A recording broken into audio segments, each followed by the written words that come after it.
का समय था।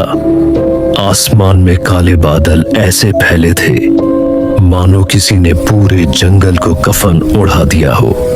बिजली चमकी और उसी एक पल की रोशनी में जंगल के पेड़ ऐसे दिखे जैसे हजारों काली परछाइयां झुक रही हों। सुनसान जंगल के बीच से एक प्राइवेट बस गुजर रही थी। बस के टायर सड़क पर नहीं, जैसे किसी पुराने पाप के ऊपर से चल रहे हों। ड्राइवर की आंखें बोझिल थीं। लगातार सफर, बिना रुके ड्राइविंग। उसकी पलकें कांप रही थीं, पर उसे खुद समझ नहीं आ रहा था कि वह यात्रियों को देख रहा है या पीछे बैठी किसी और चीज को। बस में कुल 4 लोग थे। आगे की सीट पर बैठे थे डॉक्टर शर्मा। चेहरे पर सख्ती, लेकिन आंखों में छुपा हुआ डर। उनके बगल में बैठी थी एक लड़की, बहुत शांत, बहुत ज्यादा शांत। शायद कोई स्टूडेंट थी। पीछे की सीटों पर 2 यात्री थे जो बिल्कुल चुप बैठे थे। जैसे जैसे बस रायगढ़ की ओर बढ़ी, जंगल और गहरा होता गया। मोबाइल नेटवर्क कब का गायब हो चुका था। रायगढ़ अभी 80 किलोमीटर दूर था।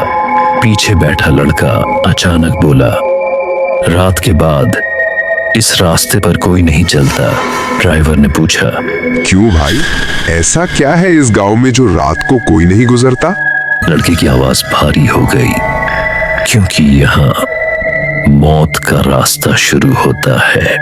लड़के के बराबर बैठा आदमी अचानक चिल्लाया, तुम्हें पता भी है हम कहाँ हैं? ये रायगढ़ का रास्ता है। यहाँ ऐसी बात बोलना तो दूर, सोचने अभी खतरे से खाली नहीं। फिर उसकी आवाज धीमी हो गई, लेकिन शब्द ज्यादा खतरनाक।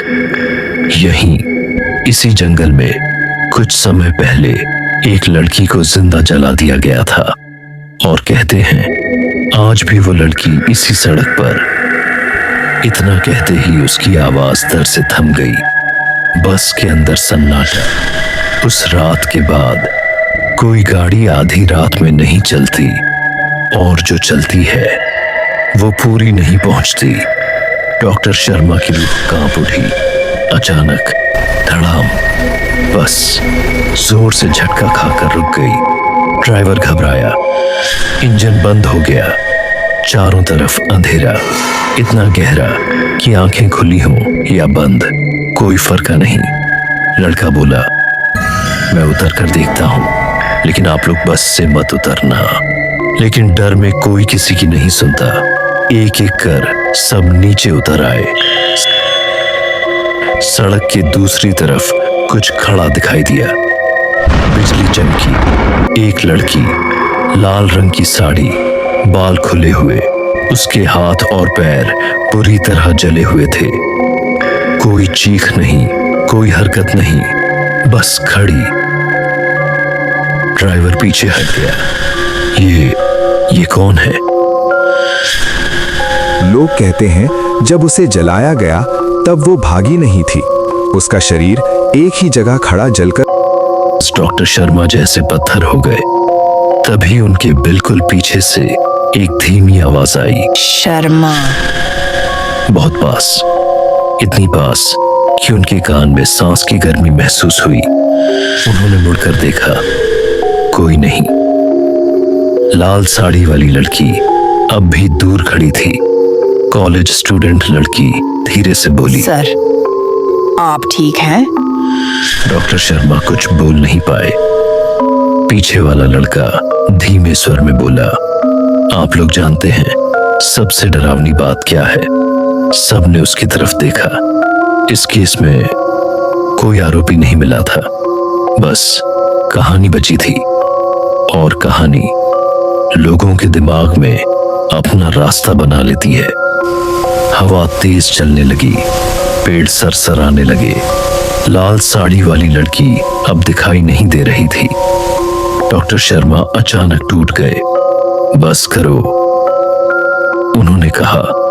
सबने उनकी तरफ देखा। मैं उस रात ड्यूटी पर था।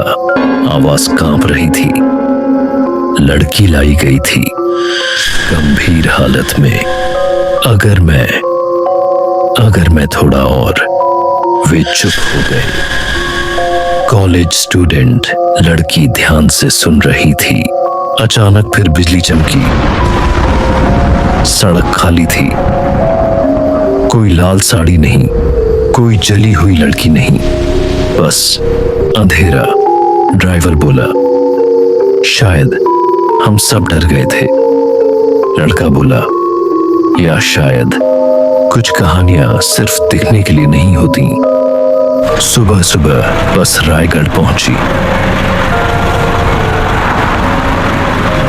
सब लोग चुपचाप उतर गए, कोई पीछे नहीं मुड़ा। कॉलेज स्टूडेंट लड़की उतरते वक्त डॉक्टर शर्मा के पास आई। सर, कभी-कभी सच को सामने लाने के लिए कुछ करना पड़ता है, लेकिन कभी-कभी डर को दूर करने के लिए भी सच बोलना जरूरी होता है। वो चली गई। डॉक्टर शर्मा वहीं खड़े रह गए। कुछ हफ्तों बाद रायगढ़ केस दोबारा खुला। कोई भूत नहीं मिला, कोई चमत्कार नहीं, बस एक डॉक्टर का बयान और एक कहानी जो उस रात बस में सुनी गई थी। क्योंकि कुछ रास्ते मौत के नहीं होते, समीर के होते हैं। कुछ रास्ते सिर्फ शहरों को नहीं जोड़ते, वो हमारे अंदर से गुजरते हैं।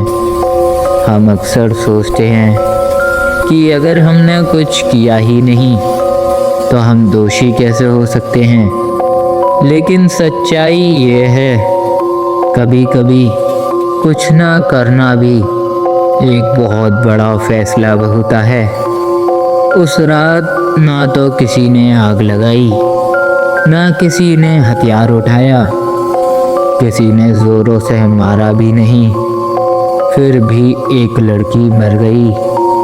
क्योंकि कुछ लोग बस खड़े देखते रहे और डरते रहे। रायगढ़ का रास्ता सिर्फ जंगल से नहीं गुजरता, वो ज़मीर से गुजरता है। और जो एक बार उस रास्ते से गुजर जाता है, वो चाहे कहीं भी चला जाए, खुद से कभी नहीं बच पाता।